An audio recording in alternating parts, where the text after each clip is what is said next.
जी sir. और जहां मौका मिले वहां देनी। पांडे जी सेशन लाइव है, आप ओके। इसकी शुरुआत करें।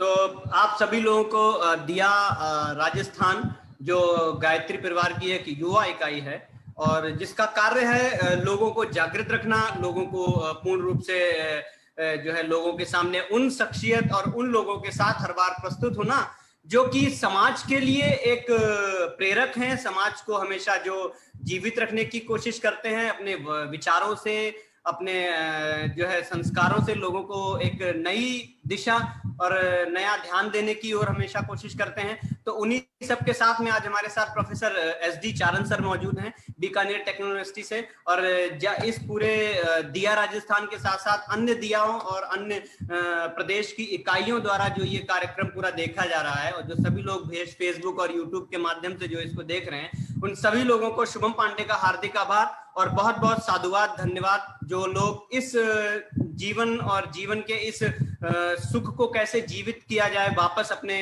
क्रियाकलापों द्वारा, उनको उन पर दिशा और उन पर निर्देश और उन पर जो है चर्चा करने के लिए आज हमारे बीच बीकानेर टेक्नो यूनिवर्सिटी से प्रौद्योगिकी विश्वविद्यालय से हमारे साथ जुड़े हैं प्रोफेसर अरविंद चंद शाह। आपका बहुत बहुत आभार, धन्यवाद। आपने आज कीमती समय निकाला। हमारे साथ पूरी दिया की टीम है, युवा इकाई है आज ये जोधपुर के द्वारा आयोजित इस कार्यक्रम में, आपका साधुवाद। वैसे तो हमारे बीच में इससे पहले कई लोग जुड़े हमारे बीच में, जब हमने इसकी शुरुआत की थी चारण सर तो हमारे साथ जुड़े थे ये अपने जज साहब, व्यास सर जुड़े थे, उसके बाद जो है तोशनीवाल साहब जुड़े कोटा से, उसके बाद जो है हमारे शर्मा सर जुड़े गौतम विश्वविद्यालय से। उसी प्रणाली में जो है हमारे मोटिवेशनल गुरु भारद्वाज सर जुड़े और आज हमारे बीच में है आप चारण सर, जो कि लोगों को जो है हमारा ये ध्येय रहता है कि वो आवाज लोगों तक पहुंचे, क्योंकि आप वो लोग हैं समाज के जिनको लोग सुनना पसंद करते हैं, जिनकी बात लोग अपने अंतर ध्वनि के रूप में लेकर के चलते हैं। तो हमारी हमेशा से कोशिश रहती है कि आवाज पूर्ण रूप से पहुंचे। मैं अधिक समय न लेकर के जितने भी लोग हमसे आज जुड़े हैं उनको बता दूं कि SD चारण सर वर्तमान में बीकानेर तकनीकी विश्वविद्यालय, बीकानेर प्रौद्योगिकी विश्वविद्यालय के कुलपति के संस्थापक कुलपति के रूप में कार्य कर रहे हैं और साथ ही साथ एमटेक और BTech MTech engineering MBM engineering college Jodhpur से किया, साथ साथ में PhD रुड़की विश्वविद्यालय से की, जो कि आज के दौर में IIT भारतीय प्रौद्योगिकी संस्था के नाम से जाना जाता है, एक उत्कृष्ट संस्था जिससे आप जुड़े हुए हैं। और साथ साथ में डॉक्टरेट, डीन आदि उपाधियों के साथ साथ AICTE के द्वारा मान्यता कार्यक्रमों और कई स्तर पर छात्र समन्वय कार्यक्रम राष्ट्रीय समन्वय समिति के मुख्य सदस्य के रूप में आप नियुक्त किए गए हैं। और मतलब अच्छा लगता है कि जब हमारे बीच में ऐसे लोग होते हैं। कई AICTE all India council of technical education तकनीकी विश्वविद्यालयों के कुलपतियों और देश के सभी तकनीकी संस्थानों के प्राचार्य, डीन, निदेशक के लिए इस विषय पर ऑनलाइन कार्यशालाएं आयोजित करने में सक्रिय भूमिका आपने कई बार निभाई है। तो RTU कोटा से आप जुड़े हुए हैं और कई इसी तरह की तकनीकियों से लेकर के हाल ही में जैसा कि पता चला कि परिवार स्वास्थ्य और परिवार कल्याण मंत्रालय द्वारा एम्स के संस्थान निकाय के सदस्य के रूप में भी आपको नामित किया गया। हार्दिक आभार। इस तरह से अगर हम कई चीजें बताते रहें तो बहुत हैं, आपके बताने के बारे में कोई अधिक मतलब इतना बताने की आवश्यकता नहीं है, क्योंकि आप एक जानी मानी शख्सियत हैं लोगों के बीच में। तो मैं इन सब चीजों के बीच में एक बार को राजकुमार सर, हमारे डॉक्टर राजकुमार सतांग साहब हैं, प्रोफेसर हमारे जयपुर में हैं, तो मैं उनसे एक बार को अनुरोध करना चाहूंगा, निवेदन करना चाहूंगा कि हमारी जो दिया जो यूनिट है, डिवाइन इंडिया यूथ एसोसिएशन, जो कि गायत्री परिवार की युवा इकाई है, उसके बारे में सर को थोड़ा सा संक्षिप्त में बताएं ताकि फिर हम आगे अपने इस कार्यक्रम को सुनियोजित रूप से आगे बढ़ाएं। प्रोफेसर डॉक्टर राजकुमार सतांगर साहब। बहुत बहुत धन्यवाद शुभम भाई साहब। मेरी आवाज आ रही है? बिल्कुल आ रही है, एकदम सही। मैं एक PPT के माध्यम से जो है वो अपनी बात रखूंगा। आपको PPT दिखाई दे रही है? बिल्कुल एकदम सही है। आप सभी को सादर प्रणाम, बहुत बहुत स्वागत है आप सभी का। और जैसा कि मुझे आदेश हुआ है कि मैं आपको दिया राजस्थान के बारे में या दिया के बारे में आपको बताऊं, तो जैसा कि आप सभी जानते हैं कि भारतवर्ष खुद को एक विकसित राष्ट्र बदलने के एक मिशन में शामिल है और भारत में जितने भी हमारे युवा हैं वो समाज के एक बड़े जीवंत और संसाधन पूर्ण क्षेत्र का प्रतिनिधित्व करते हैं। इन युवाओं में अधिक से अधिक ऊंचाइयों को प्राप्त करने की क्षमता तथा इच्छा होती है, और यदि इन ऊर्जाओं को ठीक तरह से प्रसारित किया जाता है, इनको ठीक तरह से सुनियोजित किया जाता है, तो वे देश को तीव्र गति से आगे बढ़ा सकने में सक्षम होते हैं। इसीलिए विकास के चरण में युवाओं की जरूरतों, उनके अधिकारों और उनकी अपेक्षाओं को शामिल करना प्राथमिकता बननी चाहिए। और इसी क्रम में डिवाइन इंडिया यूथ एसोसिएशन, जो लोकप्रिय रूप से दिया के नाम से जाना जाता है, और दिया जो राजस्थान में इसे दिया राजस्थान कहा जाता है, यह अखिल विश्व गायत्री परिवार शांति कुंज हरिद्वार, जो कि बहुत ही रिनोन ऑर्गेनाइजेशन है, का एक युवा आंदोलन है और युवाओं की आंतरिक क्षमताओं का दोहन करने का काम करता है, उन्हें आत्म परिशोधन करने का काम करता है, और साथ में उन्हें आत्म परिशोधन और आंतरिक क्षमताओं के विकास के साथ में उन्हें राष्ट्रीय विकास के पथ पर ले जाने का काम करता है। वर्ष 2006 में देव संस्कृति विश्वविद्यालय के द्वितीय दीक्षांत समारोह में अपनी यात्रा के दौरान तत्कालीन राष्ट्रपति माननीय डॉक्टर एपीजे अब्दुल कलाम तथा डॉक्टर प्रणव पंड्या, चांसलर डीएसवीवी के शुभ मार्गदर्शन में इस आंदोलन की जो है वो संकल्पना की है। वैसे तो अखिल विश्व गायत्री परिवार शांति कुंज हरिद्वार के तत्वावधान में युवा प्रकोष्ठ और युवा गतिविधियां कई समय से संचालित होती आ रही हैं और होती भी हैं, परंतु जब आदरणीय डॉक्टर एपीजे अब्दुल कलाम का आगमन वहां पे हुआ, तब उन प्रणव पंड्या जी के शुभ मार्गदर्शन में इस आंदोलन के संकल्पना के साथ इसमें एक नया प्राण फूंकने का काम शुरू हुआ। इस युवा आंदोलन के जो मुख्य उद्देश्य हैं वो युवाओं के प्रखर व्यक्तित्व निर्माण हेतु उनके जीवन को साधना प्रदान बनाना, उसमें इस जीवन शैली का विकास करना, नैतिक, बौद्धिक तथा सांस्कृतिक विकास हेतु स्वाध्याय की नियमितता का विकास करना, समाज एवं राष्ट्र के लिए उपयोगी बनाने हेतु सेवा भावना का विकास युवाओं में कैसा हो, ये उद्देश्य दिया का है। और स्वावलंबी स्वाभिमानी जीवन हेतु संयम द्वारा पुरुषार्थ क्षमता का विकास, साथ ही साथ अखिल विश्व गायत्री परिवार की जो सप्तसूत्री आंदोलन है, जिसमें शिक्षा, साधना, स्वास्थ्य, स्वावलंबन, पर्यावरण, नारी जागरण, व्यसन मुक्ति और कुरुति उन्मूलन जैसी जितनी भी योजनाएं हैं, उन सारी योजनाओं में युवाओं की सक्रिय भूमिका तथा उनका जो है वो सहयोग इस आंदोलन का जो है वो मुख्य उद्देश्य है। जहाँ तक दिया राजस्थान की गतिविधियों की बात करें तो जब से इसकी स्थापना हुई है, इस दिया इकाई की स्थापना हुई है, तभी से दिया राजस्थान जो है वो सक्रिय है। परंतु अब स्थिति यह है कि यह इतना विस्तार ले चुका है कि अब हमने हमारे जो संगठन है उस संगठन को 4 जोन में बांट के रखा है। राजस्थान, जब सभी जानते हैं आपकी एक बड़ा प्रदेश है, इसलिए दिया राजस्थान को जो हमने 4 जोन में बांट के रखा है, जिसमें प्रत्येक जोन में 7 से 8 जिले शामिल हैं, और फिर उन जोन्स में जो जिले हैं, जिला स्तरीय के संगठन है, फिर ग्राम और विकास खंड के स्तर के संगठन है, जो सक्रिय रूप से एक दूसरे के साथ कंधे से कंधा मिलाकर अपने काम करते हैं। इसके अलावा दिया राजस्थान जो है वो स्कूल कॉलेजों में कई गतिविधियां आयोजित करता है, जिसमें भारतीय संस्कृति ज्ञान परीक्षा, उसके साथ साथ युवा गोष्ठियों का आयोजन, व्यक्तित्व विकास एवं स्वावलंबन हेतु समय समय पर शिविरों का आयोजन, आपदा प्रबंधन हेतु वाहिनी का गठन, गृहात्मक गतिविधियों का संचालन, व्यसन मुक्ति हेतु हमारी टीम बहुत अच्छा काम कर रही है, जिसके लिए हम लोग वीडियो, पोस्टर, नुक्कड़ नाटक का आयोजन जो है वो करते रहते हैं। और आपको बताने में खुशी होगी कि कुछ ही समय पहले जो है वो व्यसन मुक्ति कार्यक्रम को राजस्थान सरकार ने भी कोटा दिया यूनिट के माध्यम से जो है वो उसको अपनाया है, और साथ ही साथ अन्य इकाइयां भी इसके साथ में काम करें। साथ ही साथ जीवन में उच्च आदर्श स्थापित करने के लिए ध्यान, योग, व्यायाम, वृक्षारोपण जैसे कई कार्यक्रमों का स्थानीय और राज्य स्तर पर जो है वो आयोजन दिया राजस्थान जो है वो करते रहता है। मैं इन सभी बातों को यदि फोटो के माध्यम से बताऊं तो इनके प्रयासों की एक झलक जो है वो आप इस प्रेजेंटेशन में देख सकते हैं, जहां पर कहीं पर हमने योग महोत्सव जैसे बड़े आयोजन का क्रम चलाया, तो प्रत्येक वर्ष गर्मियों की छुट्टी में उत्कर्ष नाम की एक समर क्लासेस जो है बच्चों के लिए आयोजित की जाती है। साथ ही साथ वृक्षारोपण और जो आंदोलन मैंने आपको पहले बताए, उन सभी की कुछ न कुछ इकाइयां जो है वो हम काम करते रहते हैं। साथ ही साथ जब एक समय आया जब यहाँ पर कोरोना जैसी महामारी से हमारा देश और पूरा विश्व जो है प्रभावित होने लगा, तब दिया राजस्थान और सरकार ने कुछ प्रतिबंध लगाए, जिससे बाहर निकलना एक तरह से कठिन होने लगा। तब दिया राजस्थान ने अपनी इन सभी गतिविधियों को ऑनलाइन प्लेटफॉर्म के रूप में जो संचालित करने का प्रयास किया, ताकि सकारात्मक गतिविधियों का विकास और प्रचार जो है वो लगातार युवाओं के बीच में जाता रहे। दिया राजस्थान अपनी फेसबुक आईडी के माध्यम से, अपने यूट्यूब चैनल के माध्यम से, अपने जूम के अकाउंट के माध्यम से ऐसे कई इवेंट्स जो है वो ऐसी कई चीजें जो ऑर्गेनाइज करता आ रहा है, जो युवाओं में जो है वो नए प्राण और नई विचारधारा फूंकने का प्रयास कर सकता है। आप यहाँ पर इस पीपीटी के माध्यम से उन सब प्रयासों को देख सकते हैं। और उसी क्रम में जो हमने एक नया नवाचार जिसमें विचार मंच जिसको नाम दिया गया है, उस विचार मंच के संदर्भ में हम प्रति रविवार या शनिवार जैसे कि उपलब्धता हमें एमिनेंट पर्सनालिटी की मिल सके, जो कि निश्चित ही वो अपने जीवन से लोगों में एक नई मार्गदर्शन देने का हमको काम कर सकते हैं, युवाओं में एक नए विचारों की क्रांति पैदा करने का काम कर सकते हैं। ऐसे पर्सनालिटीज को जो बुलाने का क्रम अब हम दिया राजस्थान जो है वो चला रहा है। और उसी बीच में आज आप हमारे बीच में हैं, हम आपका स्वागत करते हैं। और इसी के साथ मैं अपनी वाणी को विराम देते हुए ये मंच जो है वापस शुभम पांडे जी के पास वापस चलता हूं, ताकि आगे के क्रम जो है चला सके। बहुत बहुत धन्यवाद। बहुत बहुत आभार डॉक्टर साहब, बहुत बहुत आभार राजकुमार सर, बहुत बहुत थैंक यू।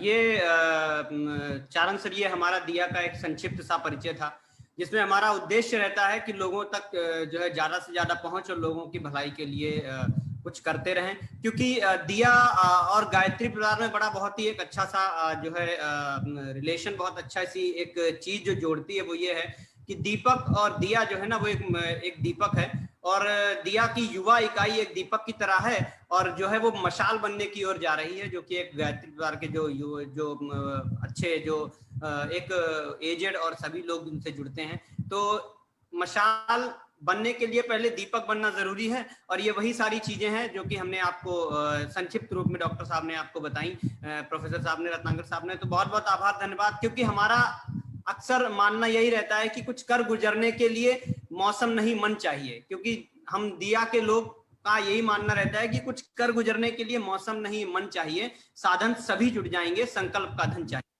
वो बस संकल्प का धन है जो कि किसी प्रकार बना रहे, किसी प्रकार चीजों का बना रहे और लोग इससे जुड़े रहें। और हमारा ध्येय यही है कि लोग, परंतु आज के दौर में जो हम देखते हैं, जैसे उक्त वक्तव्य जिससे आज आप जुड़े हैं, आज के दौर में देखते हैं कि लोगों के पास जो है ना सुख की जो है बहुत कमी महसूस होने लगी है। लोगों को दिन ब दिन इतनी ज्यादा दिमाग में टेंशन है, कहीं प्रेशर है, कहीं वर्कलोड है, कहीं कुछ है, कहीं कुछ है।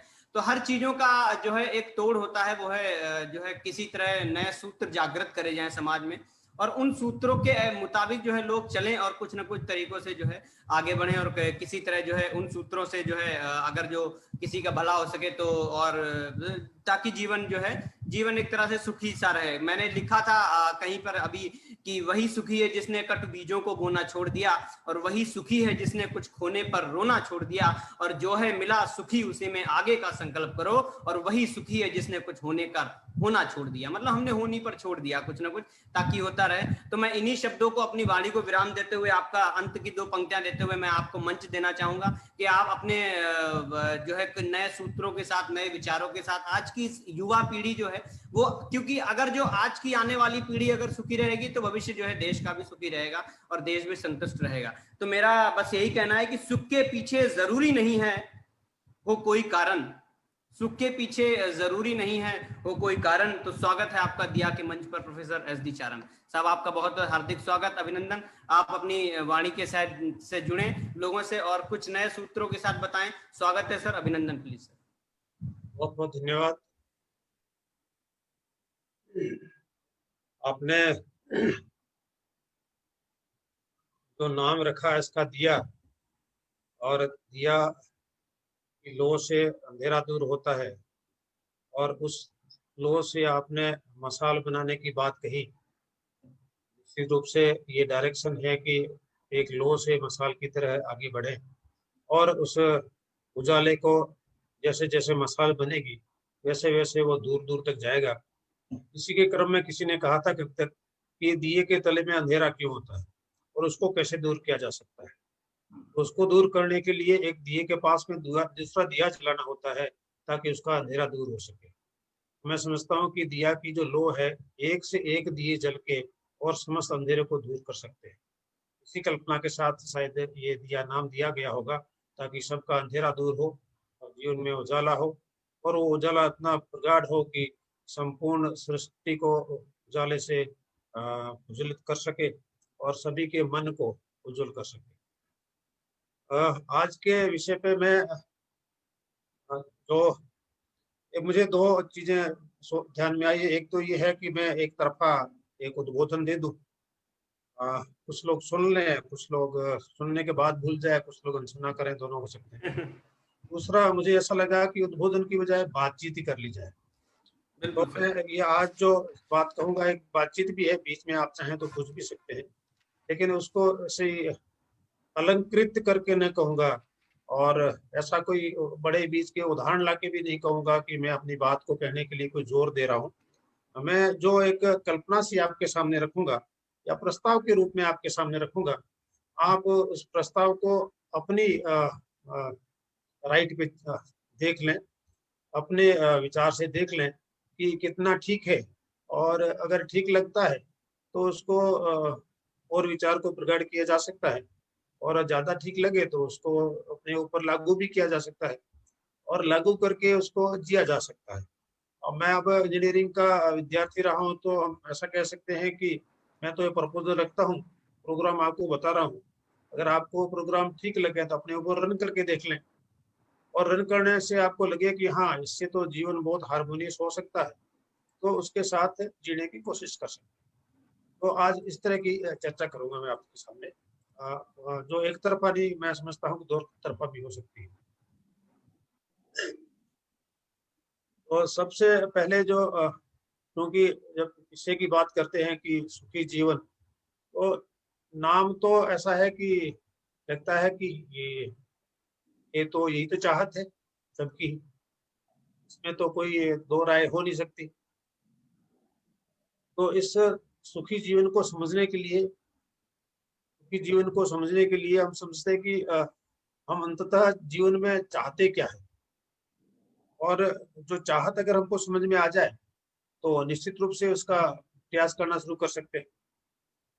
इसके बारे में एक बार मैं किसी विद्वान का भाषण सुन रहा था, वो अक्सर मानवीय मूल्यों के बारे में बोलते हैं। तो उन्होंने कहा कि किसी को पूछे कि आप क्या चाहते हैं, तो बोले जीना चाहते हैं। बोले जीना क्यों चाहते हैं, तो उत्तर नहीं आता कि हम जी क्यों रहे। अगर जी क्यों रहे इसका उत्तर अगर सीधा सीधा मिल जाए तो हम उसके लिए प्रयास कर सकते हैं, प्रयास करके हासिल कर सकते हैं। मुझे लगता है ये बड़ा ये जटिल सा क्वेश्चन है, उस जटिल क्वेश्चन को आसान किया जा सकता है, असंभव नहीं है। बशर्ते है कि हम उसके अंदर तक देखें और झांकें। तो इस समय हम सब लोगों की जो स्थिति है, विचार के रूप में देखें और वो कहाँ जाना है इसके रूप में देखें, तो मैं एक उदाहरण के रूप में बताऊं तो ऐसी है कि जैसे हमको रेलवे स्टेशन पे जाएं और बुकिंग विंडो पे मांगे कि भाई टिकट देना, तो निश्चित रूप से पूछेगा कि आपको जाना कहाँ है। हम कहेंगे नहीं, जाने वाने का पूछो मत, हमको टिकट चाहिए फर्स्ट क्लास का देना। वो फिर पूछता है कि आपको जाना कहाँ है।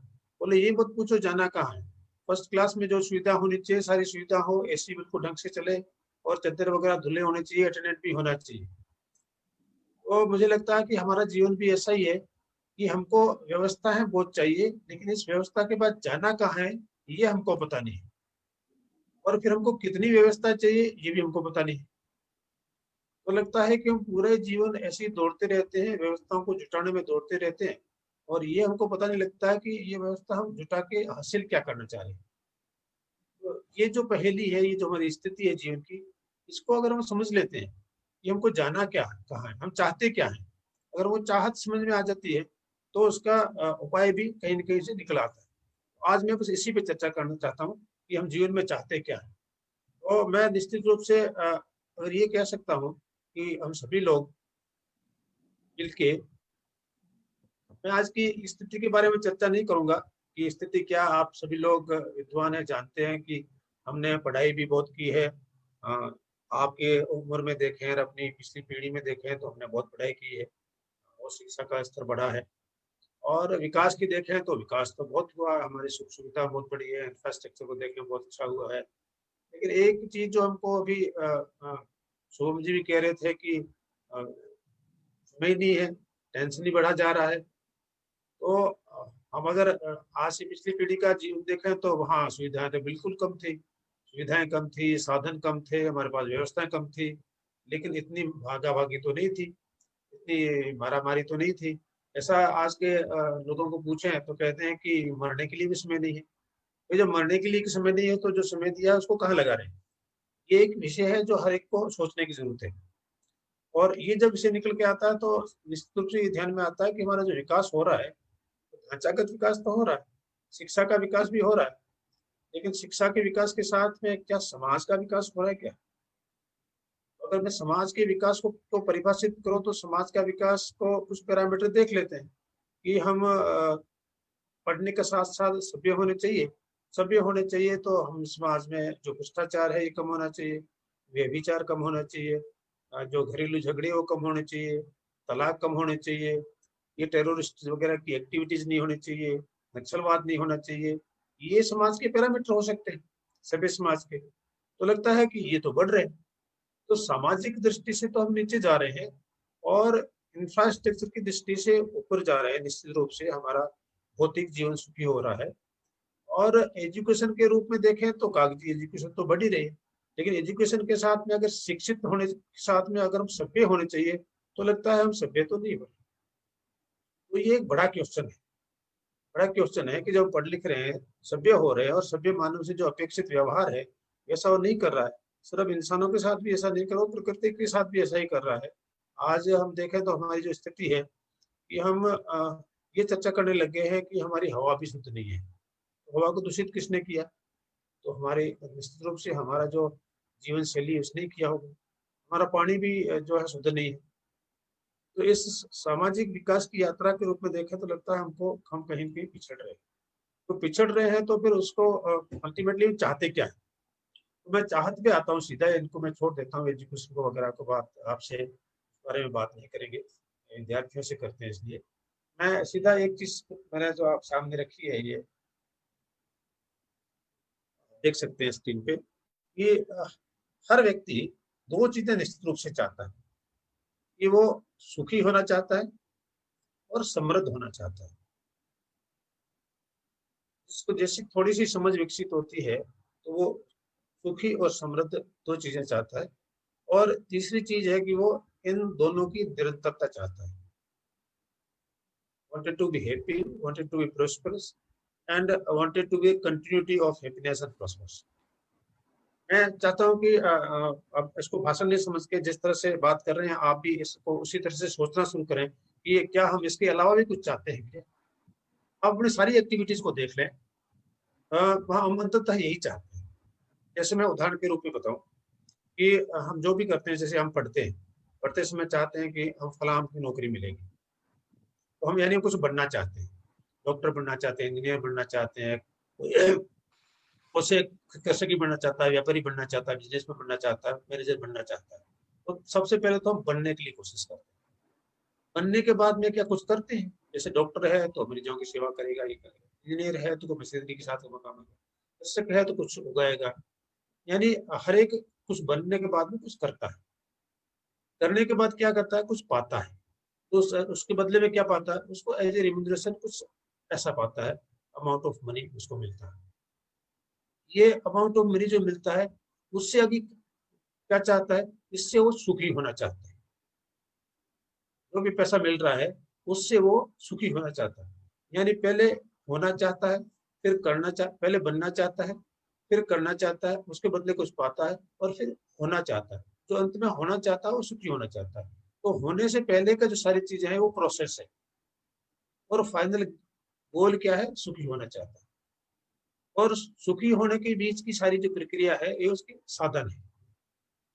जब हम सुखी होना चाहते हैं तो हमको ये डिफाइन करना पड़ेगा कि सुख क्या है, और ये भी डिफाइन करना पड़ेगा कि प्रोस्पेरिटी क्या है। अगर हम दो चीजों को परिभाषित कर लेते हैं तो हम सुखी हो सकते हैं। अभी हमने क्या है, इनको ओपन एंडेडली छोड़ दिया है। सुख की तो हमारी कल्पना हो भी नहीं रही है, प्रोस्पेरिटी को हमने ओपन एंडेडली छोड़ दिया। प्रोस्पेरिटी को ओपन एंडेड छोड़ लिया, सुख की हमको कल्पना नहीं है कि किसको सुख कहेंगे। तो इस नाते न तो सुखी हो पा रहे हैं, न प्रोस्पर्स हो रहा। अब मैं एक छोटी सी जो उदाहरण रखता हूँ प्रोस्पेरिटी के बारे में, तो मैंने अपने जीवन में देखा कि जैसे एक छोटे से गांव में बाड़मेर से आता हूँ, मैं अगर याद करूं तो लोग संपन्नता किसको कहते थे? संपन्नता को डिफाइन करने के लिए कहते थे कि जिसके घर में अनाज के कोठे भरे हुए हो, वो संपन्न आदमी है। फिर इसको और थोड़ा सा और एडवांस में परिभाषित करने के लिए कहते थे कि जिसके घर में घी के घड़े भरे हो, वो संपन्न, जो संपन्न आदमी है। तो यानी संपन्नता की परिभाषा ये थे कि खाने पीने की उसकी पर्याप्त व्यवस्था है और उस अनाज को अच्छी तरह से खाने, घी अच्छी तरह से खाने का सूचक था, वो सुखी व्यक्ति है। अब आज के संबंध में देखें तो ये तो परिभाषा है ही। जब ये परिभाषा नहीं है तो फिर परिभाषा है क्या? जो परिभाषा है वो हमको समझ में नहीं आ रही। हम दिन दिन अपनी आवश्यकताओं को बढ़ाते रहते हैं, बढ़ाते रहते और वो पूरा जीवन कभी खत्म भी नहीं हो पाता। और शायद क्यों बढ़ाते रहते हैं? शायद ये सोच के बढ़ाते रहते हैं कि जैसे हमारी ये आवश्यकता पूरी हो जाएगी, हम सुखी हो जाएंगे। जब वो पैदल चल रहे थे तब लग रहे थे कि साइकिल मिल जाए तो आनंद आ जाएगा। जैसे साइकिल मिली तो स्कूटर मिल जाए तो अच्छा लगेगा। जैसे स्कूटर मिला, मतलब कार मिली तो अच्छा हो जाएगा। जैसे कार मिली, लगा बड़ी कार मिली तो खुश हो जाएगी। जैसे बड़ी कार मिली तो 2 कारें हो तो खुश हो जाएगी। तो ये खुश होने की जो हमारी कल्पना है वो कभी खत्म ही नहीं हो पा रही। वो शायद इसलिए खत्म नहीं हो पा रही है कि हम उसको डिफाइन ही नहीं कर पा रहे, हम तय नहीं कर पा रहे। तो मुझे लगता है कि सबसे महत्वपूर्ण विषय ये है सबसे, कि हम जो सुखी होना चाहते हैं तो हमको सबसे पहले एक ही निर्धारित करना पड़ेगा कि हमारी आवश्यकता क्या है। ये हमको अपने आप में ये खुद को ही निर्धारित करना पड़ेगा कि हमारी आवश्यकता क्या है। अभी हमारी स्थिति क्या है कि हम आवश्यकता ही दूसरे की देखते हैं और क्षमता भी दूसरे की देखते हैं। यानी हमारी न तो हमारी अपनी कैपेबिलिटी को देख पा रहे, न हमारी फिजिकल रिक्वायरमेंट को देख पा रहे।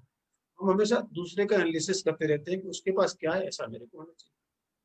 अगर पढ़ने वाले एक बच्चे को कहो तो वो ये देखता है कि जो पड़ोसी का बच्चा वैसा बना है वैसा मैं बन जाऊं, या मेरे परिवार में जैसा बच्चा बना वैसा मैं बन जाऊं। माँ बाप यही राय देते हैं कि फलाने जो गुप्ता जी का बेटा है तेरे को वैसा ही बनना, उन्होंने जैन साहब का बेटे ने जो किया था वैसा करके दिखाना। यानी उसको ये पता नहीं कि मेरी क्षमताएं कितनी है, और फिर ये तो बिल्कुल ही पता नहीं है कि मेरी आवश्यकताएं कितनी है। तो इन दोनों के बीच में जब तक वो तय नहीं कर पाता है कि मेरी क्षमता और मेरी आवश्यकता है, तब तक वो सुविधा का निर्धारण नहीं कर पाता। और इन सब को ध्यान में देखें कि सुखी रहने के लिए क्या चीजें चाहिए। तो मैं, मेरी तरफ से प्रस्ताव है, आप अपने राइट पे देख ले, अपने नेचुरल एक्सेप्टेंस पे देख ले। मैं नेचुरल एक्सेप्टेंस की बात करूंगा तो नेचुरल एक्सेप्टेंस उसको कहेंगे कि बिना दबाव के, बिना प्रभाव के, बिना लालच के, अगर हमारा जो किसी भी बात के लिए जो पहला उत्तर निकल के आता है वो नेचुरल एक्सेप्टेंस है। जैसे उदाहरण के लिए कि आप सम्मान से रहना चाहते हो अपमान से, तो एक ही निकलेगा सम्मान से। आप संबंध पूर्वक रहना चाहते हो, झगड़े से रहना चाहते हो तो संबंध पूर्वक। आप विश्वास से साथ में जीना चाहते हो, अविश्वास से तो विश्वास से। यानी ये सारी की सारी चीजें मैं आपको बता रहा हूँ, ऐसी बहुत सारी चीजें जिसमें एक ही आंसर निकलेगा, दूसरा आंसर नहीं हो सकता। वो सारी की चीजें हमारी नेचुरल एक्सेप्टेंस है, वो नेचुरली हमको स्वीकार है, हमारे अंदर स्वीकार है। अगर हम उसको नहीं स्वीकार करें तो हम उसका कोई नहीं स्वीकार करने का कारण बना रहे हैं। जैसा मैंने कहा, दबाव में हो सकता है, प्रभाव में हो सकता है, लालच में हो सकता है, मान्यता से हो सकता है, किसकी देखा देखी हो सकता है, लेकिन जो नेचुरल नहीं, जो नेचुरल एक्सेप्टेंस है उसके साथ अगर हम जीते हैं तो हमको सुख देता है। अभी जिसने मैंने उदाहरण दिए नेचुरल एक्सेप्टेंस के, ये सारी चीज सार्वभौमिक है। यानी सम्मान की बात करूं, सार्वभौमिक यानी वो सब पे बराबर लागू होता है। सम्मान की बात करूं तो आप भी सम्मान से जीना चाहते हैं, मैं भी सम्मान से जीना चाहता हूँ। मैं सुबह भी सम्मान से जीना चाहता हूँ, शाम को सम्मान से जीना, 24 घंटे सम्मान से जीना चाहता हूँ। आप भी ऐसा कैसे जीना चाहते हैं? हिंदुस्तानी भी ये चाहता है, अमेरिकन भी ये चाहता है, यूरोपियंस भी ये चाहता है।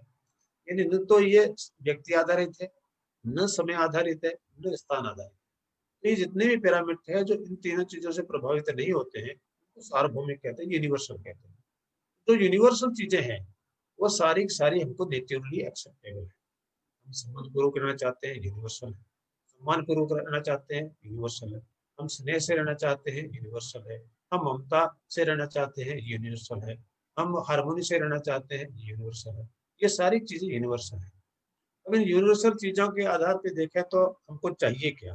हमको जीवन में, मैंने 2 चीजें सामने लिखी, एक मानव को क्या चाहिए, सुखी होने के लिए क्या चाहिए। एक तो उसको सुविधा चाहिए, तो इसमें कोई दो नहीं, सभी सुबह से शाम यही दौड़ लगा रहे। और जो जैसे अभी सुबह ने कहा टाइम नहीं मिलता, मुझे लगता है यही सोच के टाइम नहीं मिलता कि कुछ और सुविधाओं को जनरेट कर लो। जैसे सुबह काम करता है, लगता है कि शाम को और कुछ काम करो, कुछ और सुविधा आ जाए। तो हमारा सारा का सारा जीवन जो है हम सुविधा जनरेट करने लगा है। उन्होंने हमको भी सिखाया कि हमको कितनी सुविधाएं चाहिए। 5 महीने से हम घर के अंदर है, न तो किसी मॉल में गए, न किसी शॉपिंग कॉम्प्लेक्स में गए, न कोई एक्स्ट्रा शर्ट खरीद के लाए, न कोई एक्स्ट्रा टी शर्ट खरीद के लाए। जो है उससे काम चल रहा है, और ऐसा भी नहीं है कि काम आसानी से नहीं चल रहा। बहुत सी चीजें हम नहीं लेके आए। तो उसने हमको एटलीस्ट ये डिफाइन करने की कोशिश की है कि आपको कितनी चीजों की जरूरत है, पर हो सकता है कल हम भूल भी जाएंगे। तो हमारा सारा का सारा ध्यान जो है वो इसमें जाता है। कई बार मैं एक उदाहरण देता हूँ कि हमारे पास आज कोई अचानक पूछ ले कि आप पास कितने जोड़ी कपड़े हैं, तो हम गिन के बता नहीं सकते कितने जोड़ी कपड़े हैं। और अगर मान लो शादी ब्याह में कहीं जाने की बात हो तो लगता है कपड़े तो अच्छे है ही नहीं, अगली बार एक और लेके आएंगे। तो यानी हम इस सुविधाओं का तय नहीं कर पा रहे। जब तय नहीं कर पा रहे हैं तो हमारे मन में ये भाव ये है कि हमको अगर ज्यादा से ज्यादा सुविधा मिल जाएगी तो हम सुखी हो जाएंगे, कि अंततः हम होना तो सुखी चाहते हैं। हम सोचते हैं कि मैं इस तरह के कपड़े पहन के अगर पार्टी में जाऊंगा तो बहुत अच्छा लगेगा। जैसे अच्छा लगेगा सब लोग अच्छा कहेंगे, जैसे ही सब लोग मेरे को अच्छा कहेंगे मैं सुखी हो जाऊँ। मेरे पास गाड़ी आ गई, ये गाड़ी में मेरे दोस्तों के साथ जाऊंगा, जब देखेंगे वो बोलेंगे वाह क्या गाड़ी खरीदते। जैसे वो वाह बोलेंगे मैं सुखी हो जाऊंगा। मैं अपना घर बनाऊंगा, लोग देखने आएंगे, उस देखने में आने में जैसे लोग कहेंगे वाह वाह क्या आपने घर बनाया, तो मैं सुखी हो जाऊंगा। आप कल्पना करके देखिए, आपने मान लो गाड़ी खरीदी हो और अपने दोस्त गाड़ी में बैठ के अपने ऑफिस गए हो, अपने कार्यस्थल पे गए हो, आप घर से बाहर निकले हो, अपने दोस्तों से मिले हो, कोई आपको पूछे नहीं कि गाड़ी कब खरीदी, आप पूछे नहीं कितने खरीदी। आप बार बार आपका मन करेगा ये कब पूछे गाड़ी आपने कब खरीदी, आपने कितने की खरीदी। यानी हम कोशिश कर, हमारे मन में हमेशा ये भाव रहता है कि हम दूसरे से सुख की, दूसरे की जो प्रतिक्रिया है उससे हम सुख की उम्मीद करते हैं, उससे सुख हासिल करते हैं। ये जो हमारा भाव है दूसरे से आधारित सुख, ये कभी हमको सुखी नहीं रहने देता, वो निरंतर नहीं हो सकता। तो सबसे प्रमुख बात है कि हम सुविधा जो है हमको सबको ही चाहिए, इसमें कोई दो राय नहीं, सबको चाहिए, लेकिन कितनी चाहिए ये हमको तय करने की जरूरत है। अब अगर हमारे संपूर्ण जीवन को देखें तो क्या सिर्फ सुविधाओं से हमारा काम चल जाएगा? मान लो ये मान मैं उदाहरण के रूप में बताऊं कि मान लो घर में बहुत सारी सुविधाएं हैं, हमारा बेडरूम भी अच्छा है, एसी भी लगा हुआ है, और मान लो किसी बात पे घर में पति पत्नी में, भाई बहन में, माँ बाप में कोई तू में हो जाए तो नींद आएगी क्या रात? नहीं आएगी। तो सुविधा तो सब कुछ है, लेकिन नींद नहीं आती, ये क्यों नहीं आ रही? तो यानी कोई चीज हमको अफेक्ट कर रही है, उसी चीज को मैं दूसरी कैटेगरी में रखूं तो उसको कहेंगे संबंध। तो दूसरी जो हमारी रिक्वायरमेंट है, मानव की रिक्वायरमेंट है, वो संबंध है। अब सारी की सारी जितनी हमारी चीजें हैं जिससे हम सुखी होते हैं, इन दो के अंदर कहीं न कहीं फिट होगा। जैसे मैं आपको उदाहरण के रूप में बताऊं कि आप से फॉर एग्जांपल अपने दोस्त के पास गए, बहुत सालों बाद मिला आपका दोस्त, आप उसके पास गए, आपका उसने बहुत ख्याल रखा, बहुत घुमाया फिराया, अच्छी जगह ले गया, अच्छा खाना खिलाया, आपको बहुत खुश हुए आप। अंत में उसने जाते समय कहा कि यार तुमने ऐसा जीवन में खाना तो कभी भी नहीं खाया होगा। 1 मिनट में उसने जो कुछ किया वो जीरो हो गया। अब ये जो उसने वाक्य कहा, आपके शरीर पे तो कुछ लगा नहीं, शरीर पे तो खाना लगा था, घूमना फिरना लगा था, ये तो आपके कहीं न कहीं किसी और चीज को चोट करी उसने, वो सीधा सीधा संबंध को चोट की। आप उससे सम्मान की अपेक्षा करते थे, वो सम्मान को चोट करी।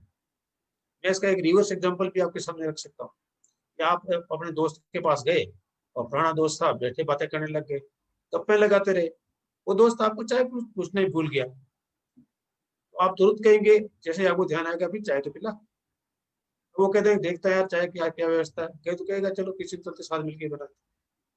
तो यहाँ आपके संबंध के रूप में उसने आपका पूरा ख्याल रखा, सुविधा के रूप में 19-20 था तो चल गया।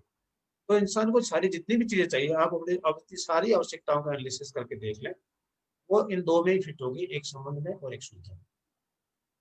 अगर इन दोनों जगह हम पर्याप्त रूप से अपनी जैसी आवश्यकता क्या है उसका निर्वहन कर लेते हैं, और संबंध क्या है उसका निर्वहन कर लेते हैं, तो हम सुखी हो सकते हैं।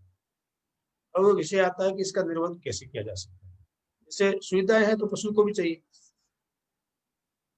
जब कोई भूख लगती है तो बहुत अच्छे बेचैन होने लगता है, पर जैसे ही उसको भोजन मिलता है वो आराम से बैठता है। आपने देखा हो सड़क के बीचों बीच गाय बैठी रहती है, जुगाली करती रहती है, इतनी गाड़ियां आती, किसी की चिंता नहीं करती। लेकिन इंसान के साथ ऐसा नहीं है।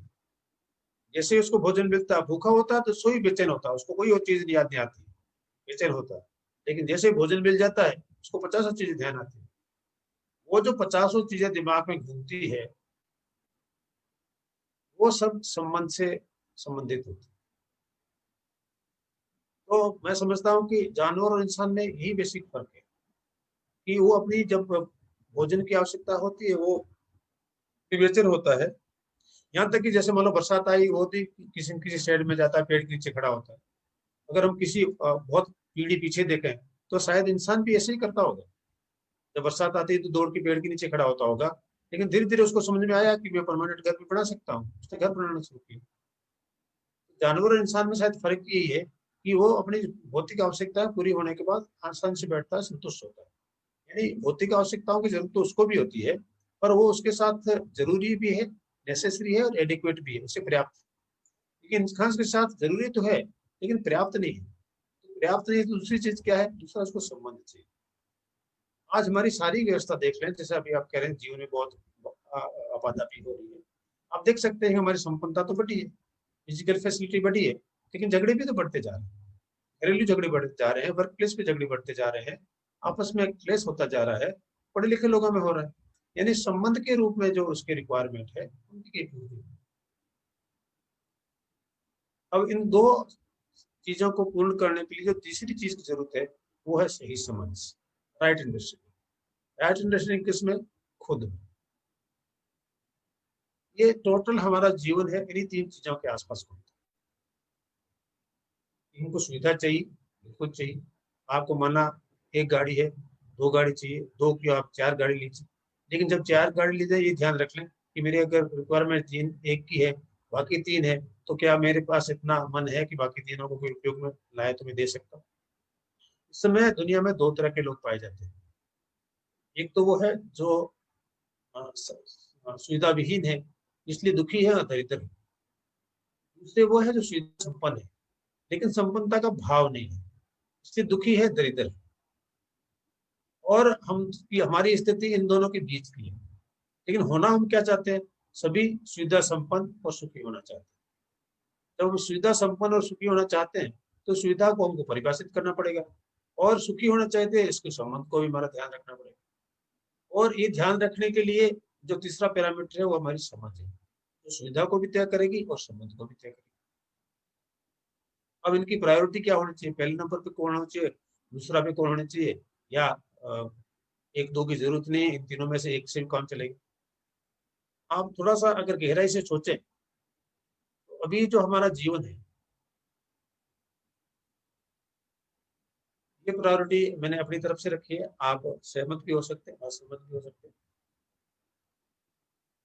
मैंने जो बात करी आप इससे निश्चित रूप से असहमत भी हो सकते हैं, लेकिन प्रस्ताव है, इसको मानने से पहले इस पे अपने दिमाग में जरूर ला लें, इसको एक बार लिसन कर लें कि क्या हमारे सुविधा और संबंध के बीच में ही हमारी सारी आवश्यकताएं पूरी होती है, इसके अलावा कोई तीसरी चीज भी चाहिए हमको। मैंने ऐसा प्रायोरिटी रखा है कि एक सही समझ हो हमें, तो ये तय कर सके कि हमको पहले संबंध को ध्यान में रखना है या सुविधा को, और इसको कितनी प्रायोरिटी देनी, कितना संबंध और इसको कितना समय देना है। मैं उस स्लाइड पे डिस्कस करने से पहले मैंने एक यहाँ नीचे एक स्लाइड दिखाई जिसमें नीचे लाल गोले के अंदर सब चीजें दिखाई है, सुविधा को एकदम लाल गोला दिखाया है।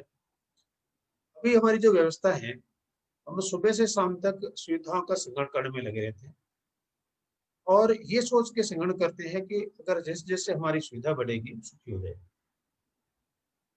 लेकिन बातें ये है कि सुविधाएं तो बढ़ती जा रही हैं लेकिन सुखी नहीं हो पा रहे। जब सुखी नहीं हो पा रहे हैं तो इसके लगता है कि हमको जो हमने डायरेक्शन चूज किया है वो कहीं न कहीं गलत है। तो हमारी प्रायोरिटी उसकी बजाय अगर ये बनती है कि सही समझ से हम संबंध का निर्माण को समझ लें कि हमको संबंध के रूप में क्या चाहिए। संबंध के रूप में क्या चाहिए, अगर ये बात हमको समझ में आ जाती है तो हमको ये भी समझ में आ जाती है कि इस संबंध के निर्वहन के साथ साथ हमको सुविधा कितनी चाहिए। तो संबंध अगर पहले परिभाषित हो जाता है, उसके जो भी रिक्वायरमेंट है, चाहे मेरे खुद के रहने के लिए, मेरे को परिवार में रहने के लिए, और परिवार का एक्सटेंशन जो है पड़ोसी है, समाज है, मेरा गांव है, मोहल्ला है, और मानव से मानव संबंध है। संबंध तो हमारे बने हुए हैं, लेकिन संबंध के अंदर के हमको भाव को नहीं समझ पाते। अगर संबंध में भाव नहीं है तो संबंध भावहीन संबंध का कोई अर्थ नहीं। अगर भाई बहन भी है, उसमें अगर इस संबंध का भाव नहीं है तो वो संबंध का कोई अर्थ नहीं है। हमारा पड़ोसी भी अपना भाई है, लेकिन पड़ोसी से हमारा संबंध का भाव नहीं है तो वो संबंध भी अर्थहीन है। तो सबसे पहली प्रायोरिटी अगर ये तय हो जाए कि संबंध पहले है। आज आप देख सकते हैं जितने भी झगड़े हमको नजर आते हैं समाज में, चाहे अपने घर में देखते हैं। आप घर के आसपास की जो मैं बात कर रहा हूँ, हमारा घर, हमारा वर्क प्लेस ही इसकी प्रयोगशाला है। अपने घर में देख सकते हैं, घर में जो भी झगड़े जिस तरह के होते हैं, वो सुविधाओं को लेके कम है, संबंध को लेके ज्यादा है। सुविधा को लेके झगड़े हैं तो वो हो सकता है ऐसे बहुत सुविधा विहीन लोग हैं। आप ऐसा भी देख सकते हैं कि जो सुविधा संपन्न आदमी है, सुविधा विहीन कम सुविधा है, लेकिन सुख की तरह से देखें तो लगता है कि सुविधा विहीन व्यक्ति भी कभी लगता है ज्यादा सुख से जी रहा है, क्योंकि संबंध के रूप में वो अपने आप में वो तृप्त है। तो सबसे पहली चीज, अगर इस समझ हमको ये विकसित हो जाए कि संबंध हमारा पहले है, तो हमको ये भी समझ में आ जाता है कि हमको सुविधा कितनी चाहिए। जब संबंध समझ में आ जाता है तो सुखी व्यक्ति ही दूसरे को सुखी कर सकता है। जो अपने आप में सुखी है वो घर वालों को सुखी कर सकता है, जो घर में सुखी है वो वर्क प्लेस को सुखी कर सकता है, जो वर्क प्लेस में सुखी है उसके संपर्क में आने वाले हर व्यक्ति को सुखी कर सकता है। तो इस तरह के सुख को कहेंगे उभय सुख।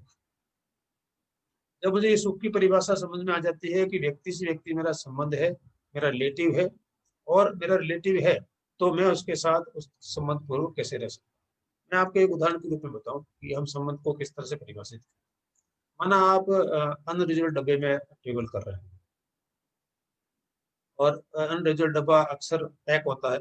आप में से पता नहीं कितने लोगों ने की कि नहीं, मैंने जनता मैंने की हुई।